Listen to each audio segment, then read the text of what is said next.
Tú me dices, Charlie, cuando ya comience a hablar. Listo. ¿Ya? Perfecto. Muy bien. Vamos a continuar con la segunda parte de la especialidad, ¿verdad? Recordemos y haciendo un poco de remembranza sobre la primera parte, ¿verdad? Que vimos, nos quedamos en los tres sucesos sobrenaturales, vamos a llamarle así, que marcaron pues la época, ¿no? Y que también a los pioneros, en este caso pues bueno, dieron como, en este caso a Guillermo Miller, perdón, le dieron como que la pauta, ¿no? Recordemos que fue primeramente el temblor, ¿se acuerdan? El terremoto de Lisboa, ¿verdad? El primero, obviamente, de todos después fue el día oscuro, ¿verdad? Y por último, la lluvia de las estrellas, o en otro caso, en algunos lados, fueron meteoritos, ¿no? Lo que marcó la pauta. Muy bien, esto también concuerda y otra parte que nosotros debemos de tener muy clara es la verdad o el mensaje del tercer ángel, muchachos. El mensaje del tercer ángel, ustedes ya lo conocen, ¿verdad? Quiero pensar que así es. Este mensaje pues contiene muchas doctrinas, sin embargo las vamos a resumir en las siguientes. Pongan mucha atención. Resumen del mensaje de los tres ángeles. Punto número 1. El primer ángel pide al hombre que sea leal a Dios, ¿verdad? Y advierte que la hora del juicio ha llegado. El segundo punto, el mensaje del segundo ángel declara que la Babilonia espiritual ha caído. Y el número 3 es que advierte a los hombres y a las mujeres que viven en la época de la iglesia remanente contra el peligro de recibir la marca de la bestia. Muy bien. Ahora vamos a hablar sobre algunos embajadores adventistas en Estados Unidos. Nuevamente, embajadores adventistas en Estados Unidos, pioneros de la iglesia en Estados Unidos. Comenzamos con Guillermo Miller, 1782 a 1849. Ya lo hemos hablado, ¿verdad? Pero Guillermo Miller fue un predicador o fue el predicador más destacado de la segunda venida de Cristo. Hasta este momento, amigos, queridos muchachos, hasta ahorita la hermana White no tiene lugar. Ella es una niña, ¿sale? No tiene, recuerden que ella nace en 1827, ¿sale? O sea, ella es una niña, ¿ok? Sin embargo, ella siendo niña, ¿verdad? Ella se convierte al mensaje adventista precisamente escuchando una de las predicaciones de Guillermo Miller. Guillermo Miller fue uno de los predicadores, como ya lo mencioné, más vigorosos, en forma más bien milagrosa. Él primero era deísta, ¿verdad? Y él leyendo y estudiando, porque él no tuvo acceso a la escuela, ¿verdad? En leyendo la Biblia se encontró pues diferentes, este mensaje, el mensaje del tercer ángel. Y bueno, con el fin de vindicar su nueva fe, él estudió durante muchos años y durante mucho tiempo la Biblia y se convenció sobre el advenimiento. ¿Ok? De 1816 a 1831, Guillermo Miller continuó estudiando y él a la edad de 50 años permitió que Dios predicara, obviamente, y sin ninguna preparación, él comienza a predicar, ¿sale? ¿Cómo comienza a predicar Guillermo Miller? Resulta que un día él regresa a su finca que estaba en New York y Vermont, ¿verdad? Y resulta que el predicador bautista de esa congregación se fue. Ese predicador se va y de repente su primo o su sobrino, perdón, Irving, le dice, oye, ¿sabes qué? Pues ven a predicar. Y ahí fue donde Guillermo Miller por primera vez tuvo esa oportunidad de predicar sobre la segunda venida de Cristo. ¿Sale? Guillermo Miller continúa predicando en zonas rurales, perdón, predicó acerca de las señales de la segunda venida, se refirió sobre la señal del cumplimiento, sobre el día oscuro. A él le tocó ese día, ¿verdad? Le tocó vivir el día oscuro y también, obviamente, él vivió ya cuando era más grande la caída de las estrellas. lo vivieron. Entonces, él toma eso como arma para que entonces comience a haber muchos creyentes. Aquí entra a escena una amistad que genera con Josué B. Himes en Boston. Después vamos a hablar de él. Él, obviamente, Josué B. Himes le da la oportunidad de seguir predicando en Nueva York en 1840 y se estima que alrededor de 50,000 personas aceptan las enseñanzas de la Biblia. Miller estudia las profecías de 2,300 tardes y mañanas de Daniel 8 y 9 y en enero de 1843, ¿verdad? Por ahí ya comenzaron a dar ciertas fechas sobre la segunda venida de Cristo. Sin embargo, cuando Guillermo Miller y otros comenzaron a predicar esto, muchos dirigentes de la iglesia, ojo aquí, muchos dirigentes de la iglesia se comienzan a disgustar y a finales del 43, principios del 44, ¿verdad? Muchos creyentes en el adventismo, ¿verdad? Fueron desfraternizados. Ellos estaban en otras congregaciones, estaban con los metodistas, estaban con los bautistas, estaban con los presbiterianos, siempre y cuando ellos comenzaron a escuchar estas predicaciones y los fueron desfraternizando, ¿sale? En todas esas iglesias. Entre estas familias, hubo muchas familias, pero una familia en especial fue desfraternizada. La familia que conformaba Robert Harmon, ¿verdad? Y su esposa.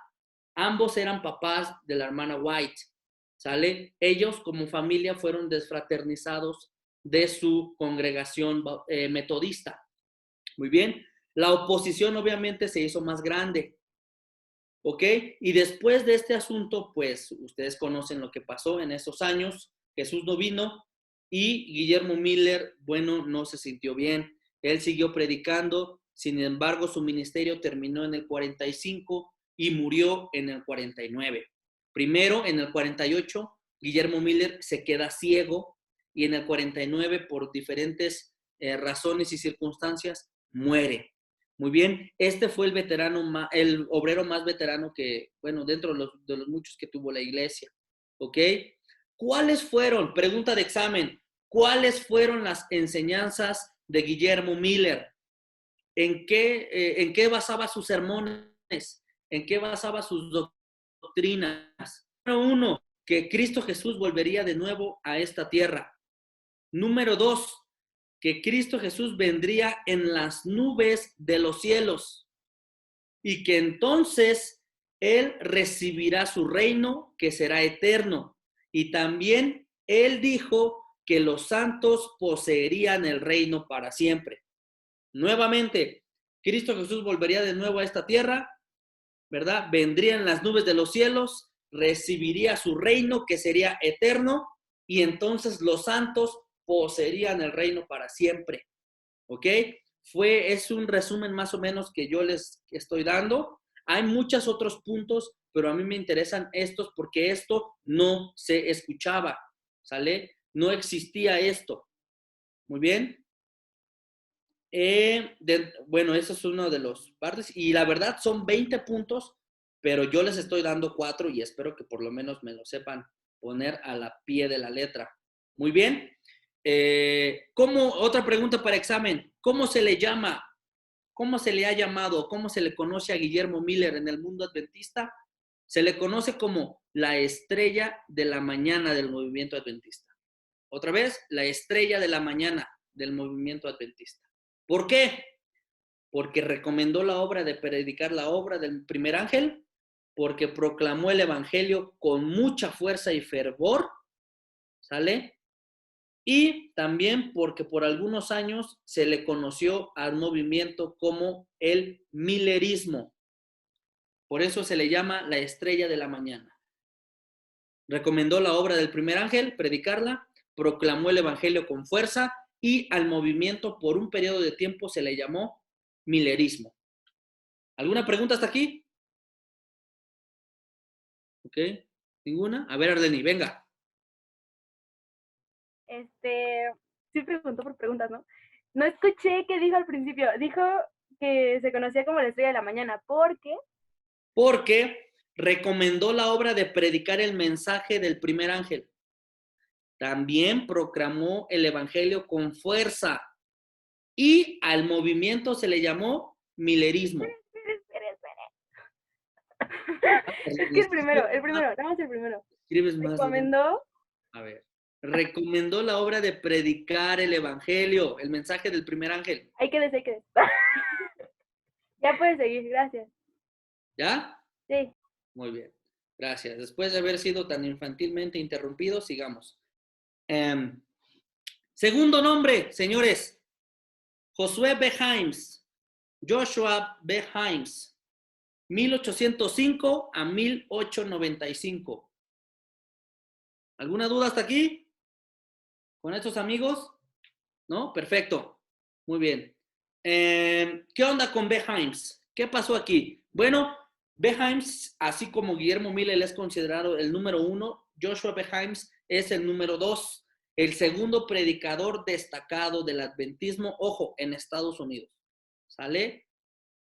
Él, al contrario de Miller, tuvo una educación, sin embargo, por problemas financieros, Joshua B. Himes no pudo terminar pues lo que su padre quería, que fuera un ministro. Sin embargo, a los 22 años, Joshua B. Himes entra al ministerio en el pueblo de Boston. Himes y Miller se conocen. Pregunta de examen, ¿dónde se conocen Joshua B. Himes y Guillermo Miller? Se conocieron en New Hampshire en 1839. ¿Ok? Ahí se conocen en New Hampshire. Hampshire. ¿Sale? Muy bien.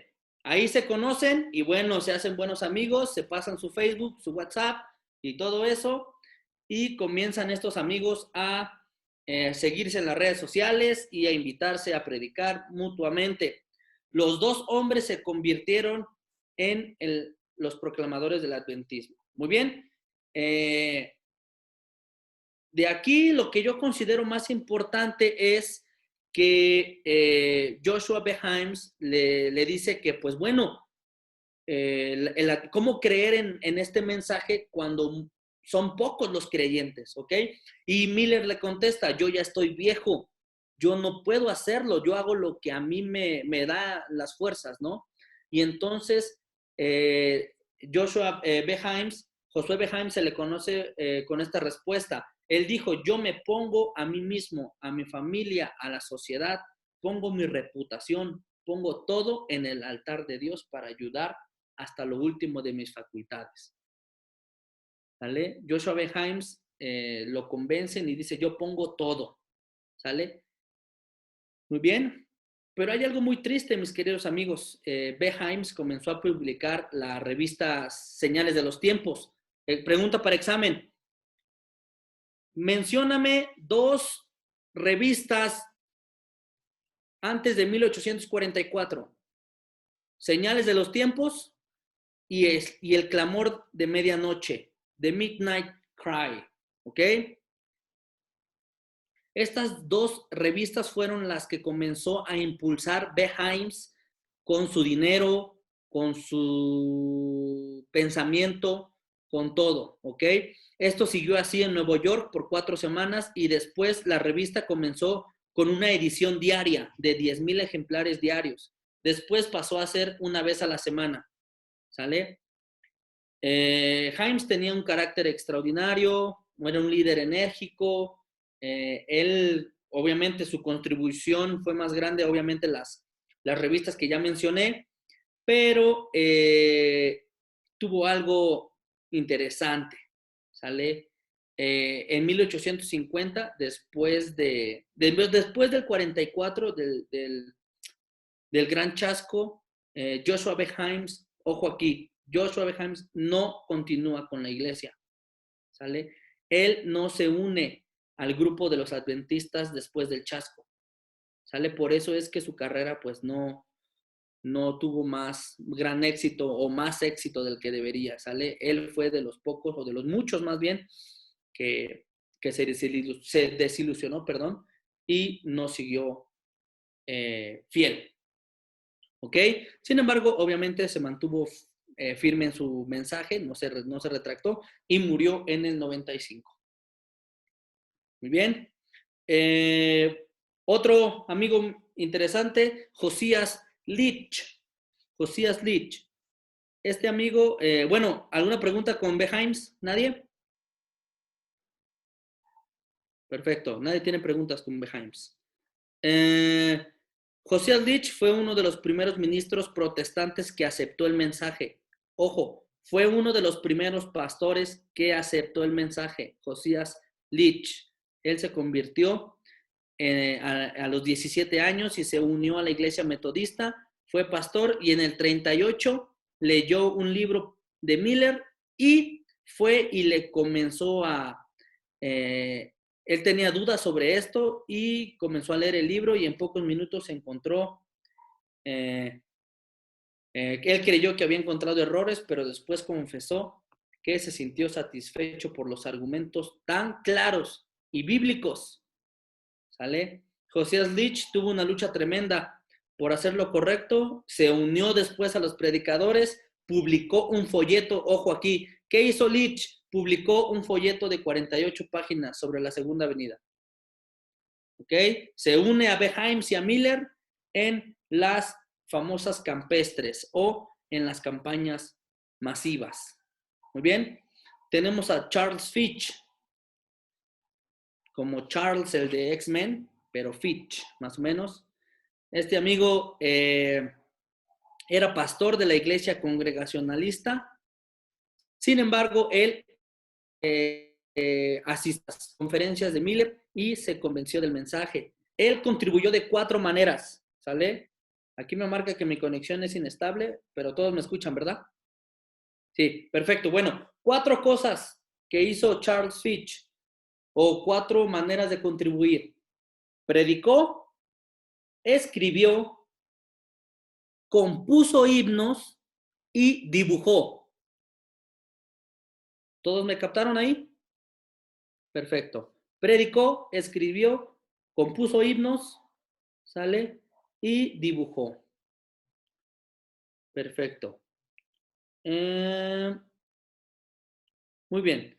Segundo amigo, George Storrs, con doble R. George Storrs. Y Sylvester Stallone. No, no es cierto. Sylvester Bliss, con doble S. Y Samuel Snow, como Samuel Nieve, ¿sale? Samuel Snow, son 3. ¿Qué hicieron estos amigos?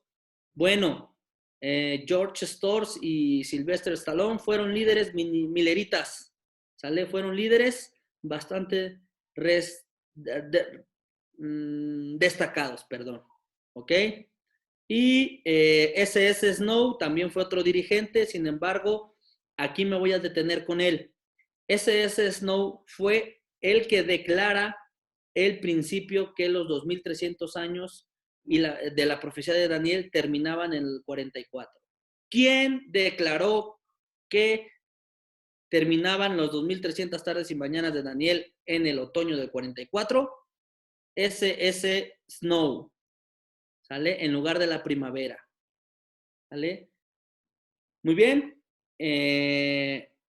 De aquí, yo considero que no son tan importantes pues los embajadores del advenimiento en otros países porque pues todavía esto estaba muy verde, ¿verdad? Pero obviamente en su momento y con más tiempo los vamos a tocar.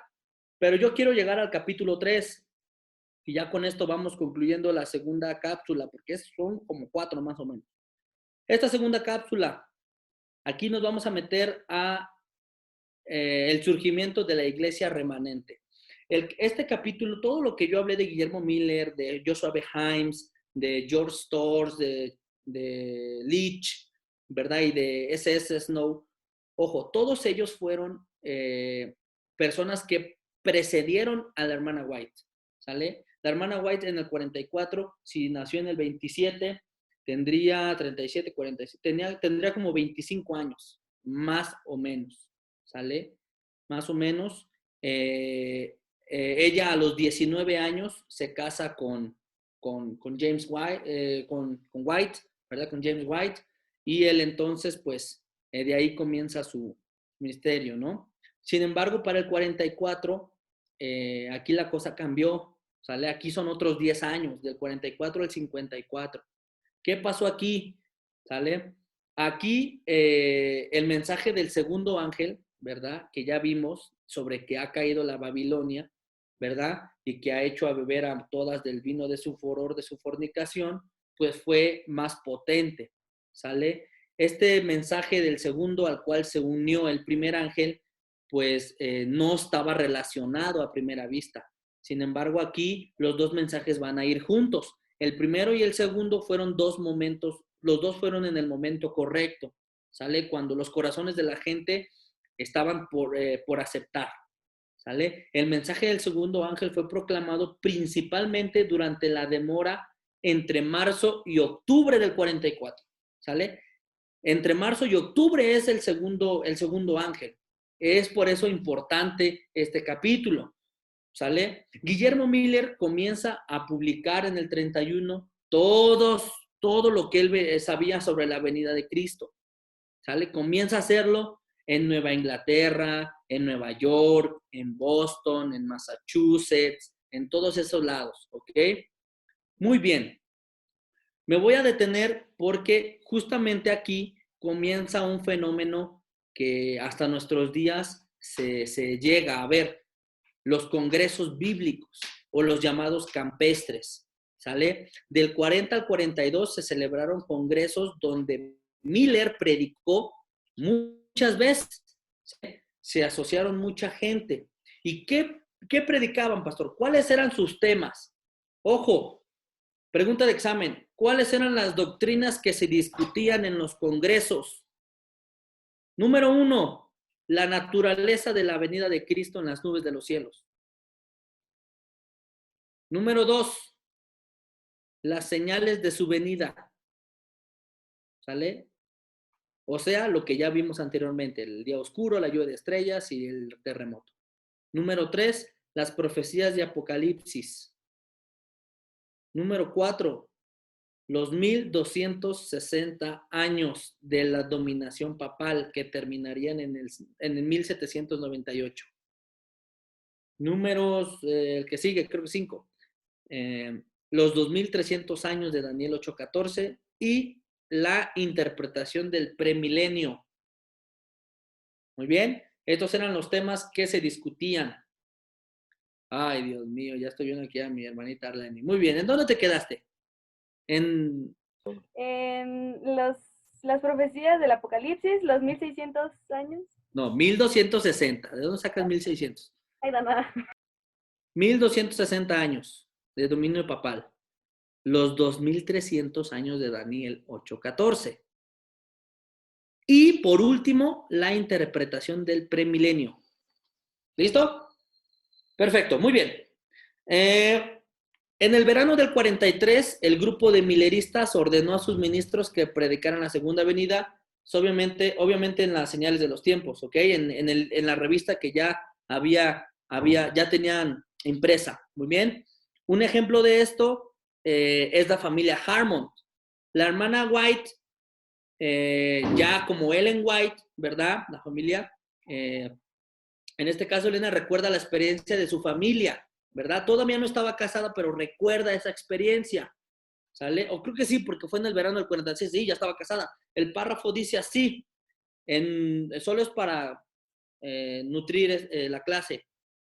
Dice que al domingo siguiente, al principio de la festividad del amor, el anciano que presidía leyó nuestros nombres, 7 en total, borrándolos de la lista de la iglesia. Cuando algunos predicadores del advenimiento aplicaron el término Babilonia directamente a las iglesias que habían rechazado la doctrina del juicio y el regreso de Jesús, el mensaje del segundo ángel se unió al primero. ¿Sale? Se publicó el volante titulado "Ha caído la gran Babilonia". ¿Ok? Aquí es lo que más o menos refuerza lo que les estoy diciendo.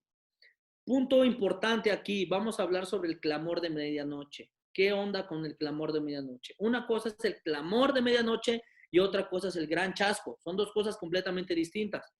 El clamor de medianoche dice, bueno, la historia nos dice que Guillermo Miller y otros procuraron encontrar un tiempo para el fin.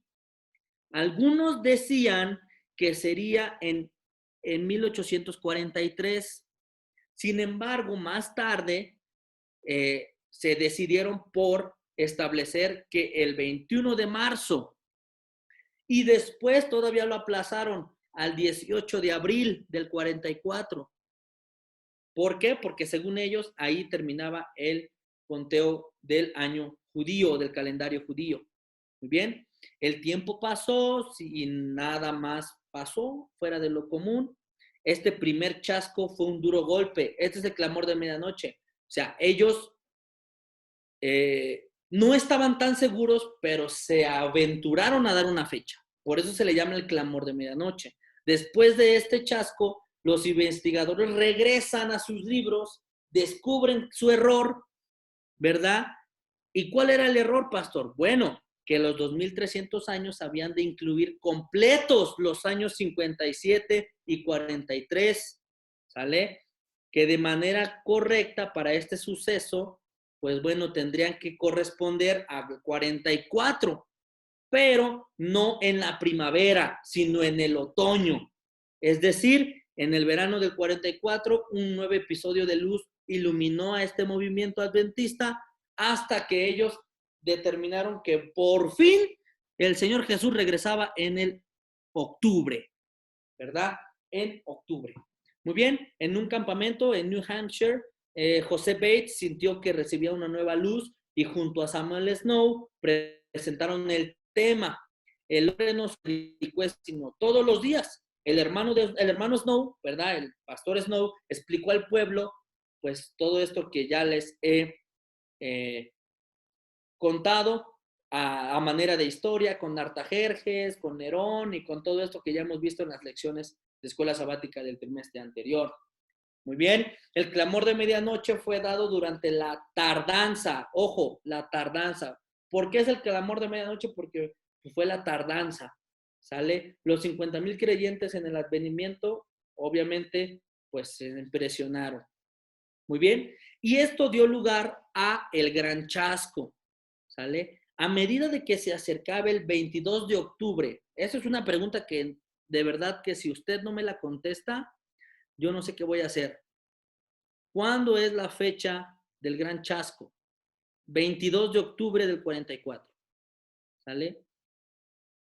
Esta fue la fecha que dieron los periódicos. ¿Por qué esta fecha fue tan importante, muchachos? Porque los periódicos comenzaban a publicar reportajes sobre los mileritas, ¿sale? TV Notas, Récord, Reforma, El Universal, todos los adventistas están locos, dicen que se acaba el mundo.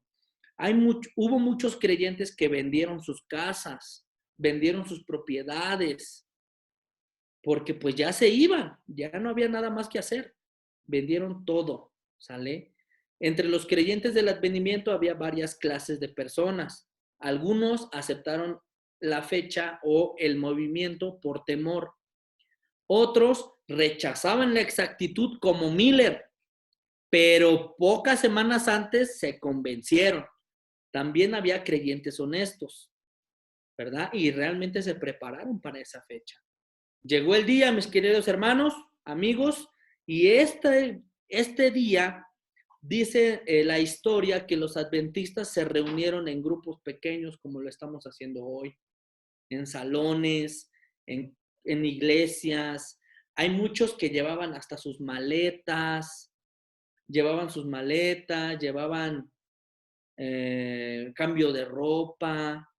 Yo me imagino que si esto pasara en este año, pues llevaban las mujeres, yo creo que las mujeres llevarían sus secadoras de pelo, sus planchas, ¿verdad? Su maquillaje, pues hay muchas personas que realmente llevaban esto, ¿no?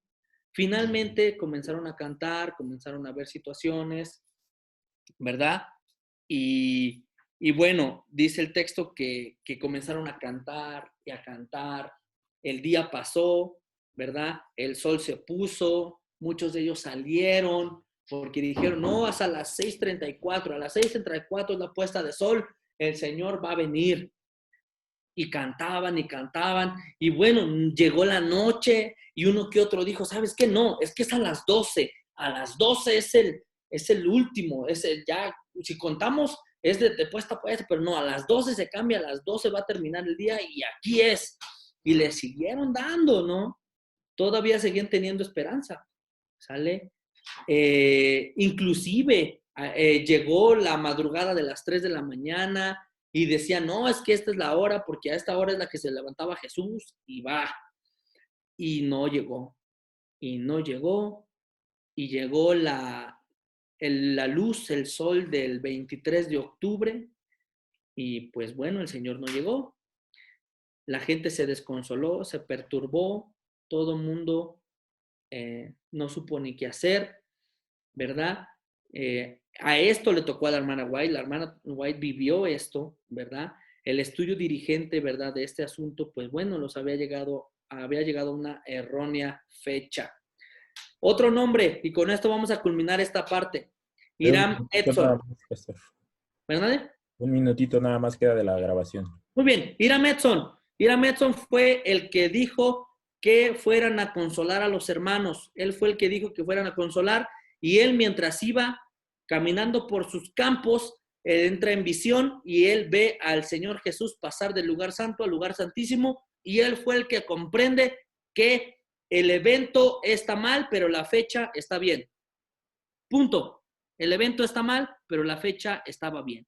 ¿Alguna duda hasta aquí? ¿No? Ninguna. Perfecto. Hemos terminado con la segunda parte. Ya de aquí el asunto ya todavía es más tardadito, pero bueno, yo creo que le vamos a parar a 1863 más o menos cuando se constituye como iglesia adventista.